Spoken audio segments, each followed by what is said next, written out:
이진숙 지명자 저도 잘 알고 있는 사람입니다. 2008년도 MBC의 정권 장악 야욕에 가장 앞장섰던 것으로 잘 알려진 인물입니다.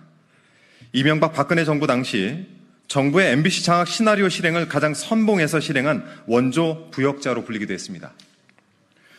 MBC 홍보국장으로 재직하면서 당시 김재철 사장의 입으로 불렸고 공정방송을 요구하면서 마이크를 뺏기고 광장에서 170일 넘게 투쟁을 해온 MBC 구성원들의 파업을 불법 파업 정치 파업 이렇게 규정을 하면서 왜곡을 했던 인물이 바로 이진숙입니다.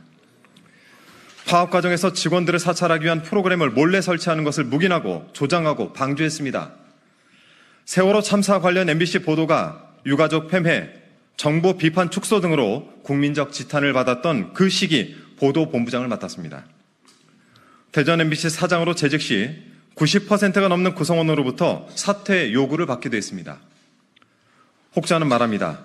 그의 입은 거짓을 선동하고 국민을 기만했으며 언론을 흉기로 만들었다. MB정부 당시 국정원이 작성한 MBC 정상화 전략 문건에서 MBC 장악의 마지막 단계는 바로 민영화였습니다.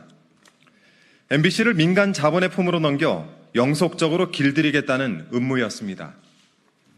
이진숙이 극비리에 추진하겠다고 밝혔던 민영화 음모는 당시 최필립 정수장학회 이사장과의 이진숙의 대화가 유출되면서 만천하에 알려지기도 했습니다.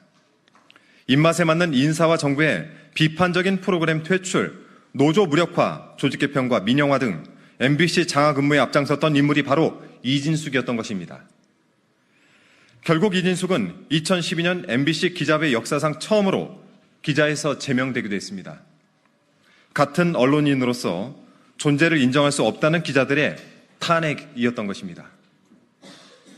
당시 MBC 기자회는 자신이 MBC 기자회의 회원이면서 기자회 제작 거부의 대표성을 끊임없이 공격했고 김재철 사장의 부도덕성이 드러난 법인카드 유용 의혹이 불거지자 기자로서 최소한의 합리적 의심과 상식을 저버리고 이해할 수 없는 논리로 김재철 지키기 선봉에 섰다는 이유입니다.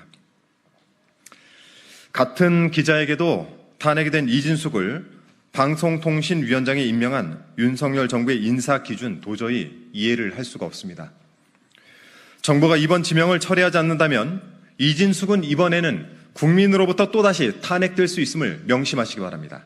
방통위법 1조 방통위의 설립 목적은 방송의 자유와 공공성 및 공익성을 높이는 것이라고 밝히고 있습니다.